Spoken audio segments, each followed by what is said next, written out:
জিবরাইল ডেকে বলে হুজুর আর আগানো সম্ভব না, যদি আগাই খোদার নূরের তাজাল্লিতে জ্বলে যাব। একদিন আল্লাহর নবী ডাক দিয়ে বলেন, ভাই জিবরাইল, আল্লাহ কি কোনোদিন দেখেছেন? বলে হুজুর অসম্ভব। জিবরাইল, আল্লাহ থেকে আপনার দূরত্ব কত দূর থেকে ওহী নিয়ে আসেন? জিবরাইল বলল, হুজুর ৭০,০০০ নূরের পর্দা আল্লাহ থেকে আমার দূরত্ব, একটা পর্দা থেকে আর একটা পর্দার দূরত্ব ৭০,০০০ বছরের রাস্তা। একবার আওয়াজ তুলে বলা যাবে কি আল্লাহু আকবার?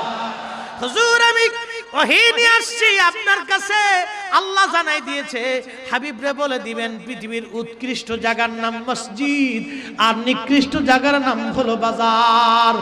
জিবরাইল আমিন ওইখানে স্টপ হয়ে গেলেন, নবীজি রওনা দিলেন। আল্লাহর হাবিব বলতেছেন, খাদিমুর রাসূল হযরত আনাস রাদিয়াল্লাহু আনহু 10 বছর নবীর কদমের খেদমত করেছেন। তিনি